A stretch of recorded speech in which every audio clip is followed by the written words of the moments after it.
Hey guys, my name is RyanCentral and this is a little bit of a rundown of Europe and North America going into Challenges 3.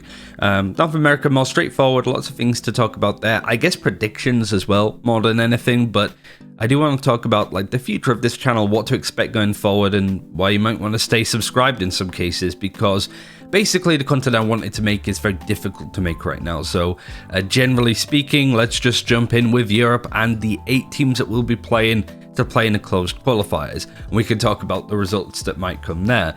We have Guild Esports, Entropic, Defuse, Giants, Honk, Ballista, Raise Your Edge, and Rix.gg, all of which I think definitely deserve to be here. There's maybe one surprise being Ballista, but we'll get onto that in a second.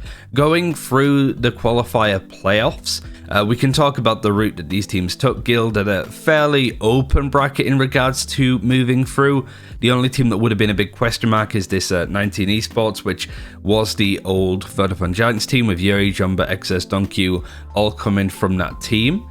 So that's maybe one that you might recognize, but they lost to Pitstop, which is a group of Polish players, and Guild Esports had a relatively straightforward time defeating them and qualifying for the main game.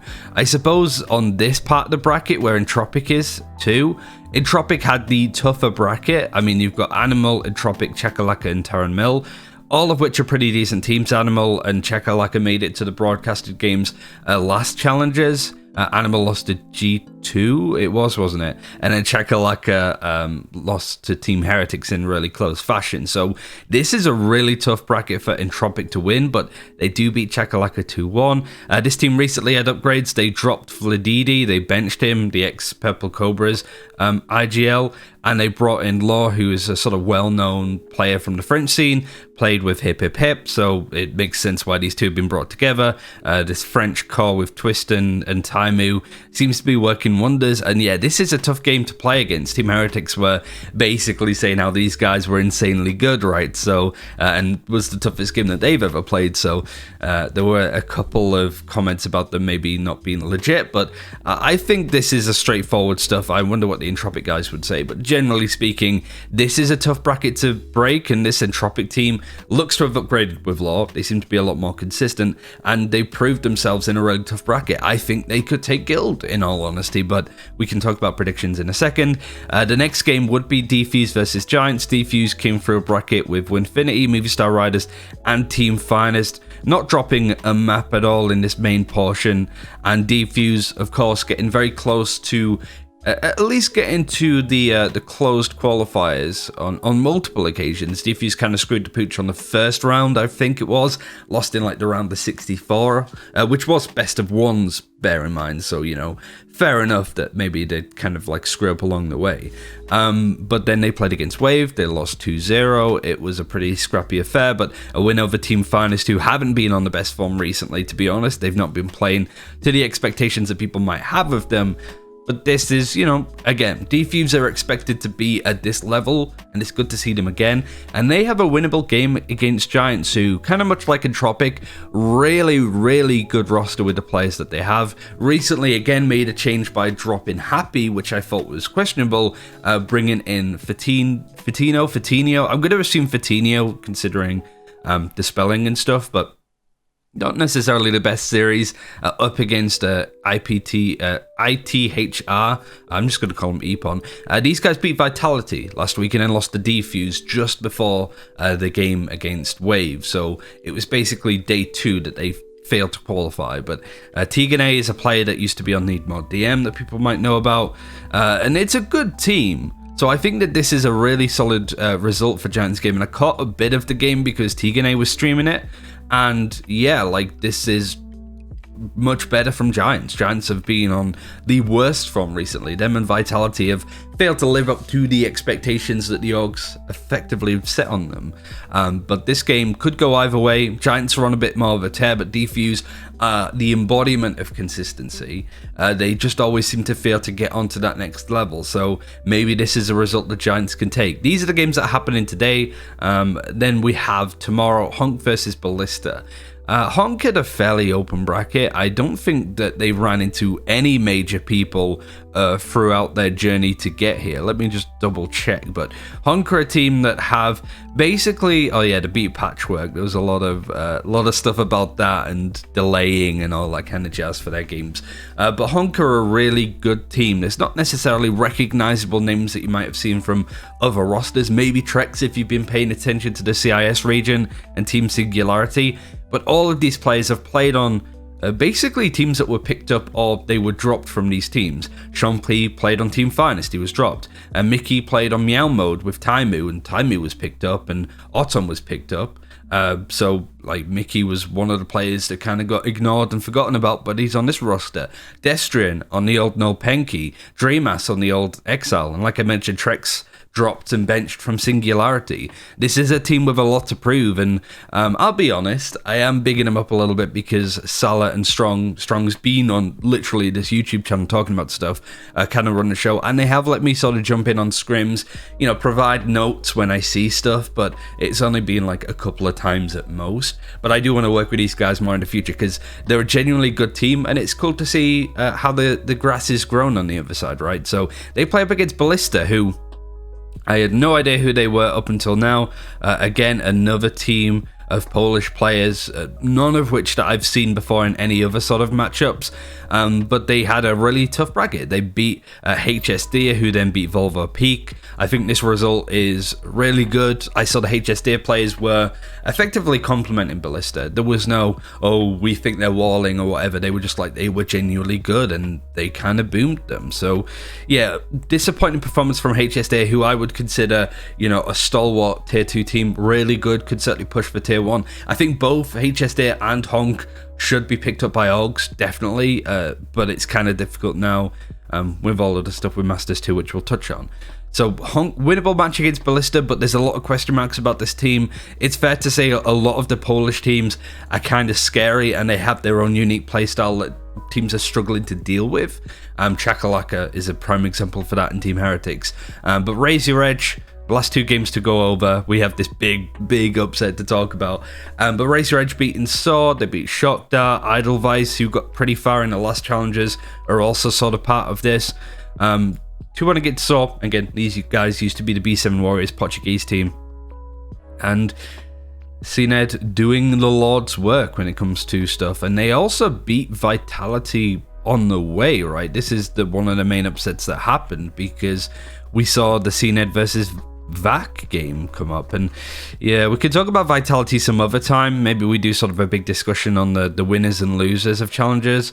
Yeah, they lost 2-0 to Raise Your Edge, right? So not good luck, let's be honest. But Raise Your Edge showing again, being on the broadcasted games twice out of 3 times, lose it into FPX in the first one, so you can't really complain with that. And then Rick's GG beating Team Liquid. Again, why are we not able to see these games? I swear, I will cast these games. I promise you, I would love to do this off my own back because these games are insane. You've got a 10-2 attacking half on Bind, which most people knew with Team Liquid was never going to be good because Bind is such a tough map for them. Don't know why they didn't ban it out. And an overtime sensation. So Team Liquid, I think, played well, considering this is the first time they've had champion in their roster. They're going for this double duelist, triple duelist actually with Soulcast playing. There's a lot of stuff that you could talk about with this that deserves its own video. Another 200 ADR from Scream on Split, which is absolutely insane. I wish we got to see this game because there's a lot to break down and gives us a good look on what Team Liquid look like now without Eccles and with Jampy. So these are the 8 teams that we have. Guild Esports, Entropic. You would expect Guild Esports to be able to take this, but this is a tough one. This is like a map that's going to all the way best of 3, but I think the Guild have it. I'm not going to type it out. It's the problem with being left-handed whilst using stuff like this is your handwriting is always god-awful, but actually, yeah, Gwyd, basically. Defuse versus Giants. This is really a test of how good Giants can be. We know that this main core of the roster from the Prodigy team were really good. The Meadow edition was nice on paper, but we haven't really seen it fully realized. Fatinho is a great player to have in the team. I miss Happy. Happy was really good too. So I do feel that this screams defuse more to me, but I'm not as convinced on this. I think in both cases, it's more the guild need to win. I think that you have roster changes if they don't beat Entropic. No offense, Entropic, but the expectations on guild are so much higher that Gwyd should be doing relatively well here, but I can see both of these games going to a full best of 3, and it all comes down to what maps are picked and banned and what maps these teams are fairly good on. Hunk versus Ballista, I do think Hunk, it's a team that have sort of hit the expectations that are expected of them, but because of everything happening in Challengers 3, who did they run into? I think it was, I don't know who they lost to in Challengers 1. I think it was a best of 1 though, to be fair. And Challengers 2, they ran into Guild and lost 2-0. So I do think that when they get to the other teams being Fnatic and stuff, we can talk about that. What would it be, on Saturday is probably when I'm looking to do the next video. Red versus Rix. This is really tough because both of these teams are doing a lot of work, but I'm going to stick with my guys over at Rix. I do think that... Oh, do I? I've written it now. Let's go for Rix because I do think that they're going to be living off the momentum that they had. But I am curious and worried that Fry had an insane game against Team Liquid for Rix.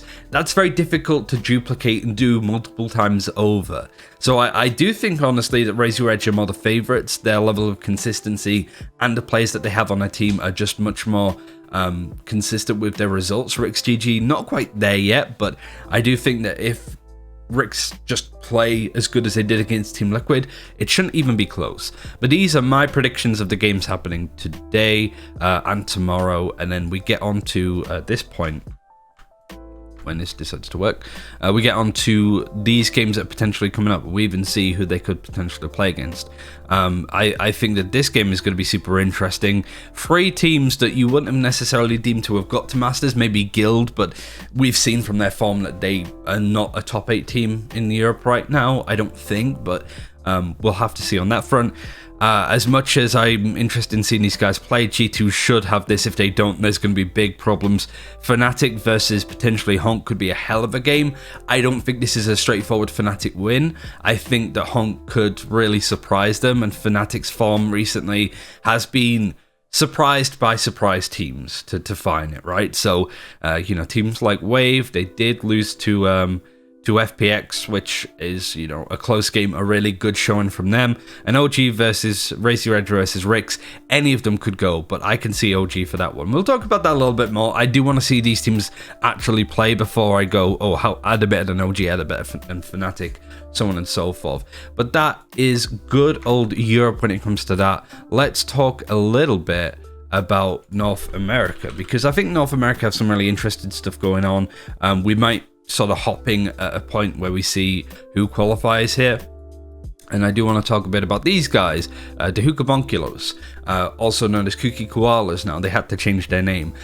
Really good stuff from them. I was genuinely impressed. I think that you look at them being, they upset lots of teams. They upset Space Station Gaming, built by gamers, and then Beast Coast at the end. And they were the better team than Beast Coast. Beast Coast played decent Valorant. They were okay, as expected of them as a tier 2 team. But the Hookabonkulos just played some really good stuff. They were insane on thrifties, their diversity with the guns that they used: Sheriffs, Ares, Operator, Marshals, Odins, all sorts of different guns that weren't just your typical pistols and also just your typical rifles. We saw this team being incredibly, I guess, ambidextrous with all of the various guns in the game, and they used it to punish Beast Coast a lot of the time. I'd love to sort of go in onto these guys, but I do think that Luminosity as the first game is a really tough matchup. I think that if they play up against T1 or Gen G, even 100 Thieves, I think they could have a lot of success with just playing their surprise game. They're really good at reading the opponent, what they like to do, and exploiting that. Certainly with the thrifty runs that they have, but essentially wall banging on the attack, wall banging the defenders on B Ascent when it would usually be the defenders wall banging. That's just a prime example of the kind of stuff that they're able to pull. But LG are just built differently, so I can see that LG would qualify for here. And then we're going to say KK because that's a new name. Again, very much touchy when it comes to their synonyms. Is it no, it's not synonyms. What am I talking about? I'm just rambling. I'm not used to doing these kind of videos in one take, okay? Gen G versus TSM, really good game. Either of which could qualify. It's the rematch of the Challengers 2 game that was coming in. But I'm going to keep this short, and I do think it could go either way, but I do think that Gen G is currently the best team right now. Out of these two, I do think LG qualify, and then we see Gen G going down here. Sorry if I'm not explaining myself, I just don't want these videos to be insanely long. Then we have Gen G versus TSM. I think TSM win this. I do think that, like I said this on Press 4, I think that both these two teams qualify anyway, so TSM would go up to here. And then the loser of basically this side of the bracket would go. 100 Thieves versus NRG. I like NRG. I like the strides that they've been making, but Ethan is just a genuinely top tier pickup. NRG down here. And 100 Thieves versus FaZe Clan or T1. Does it matter who wins? It's the opposite of this game. Both these teams are really good, both these teams not so much. I do think that FaZe lose it because T1 at least seem to have more of a constant idea of what they want to do, whereas FaZe Clan just kind of run and gun. Really is fire and ice when it comes to the playstyle of these two teams. I think NRG beat FaZe.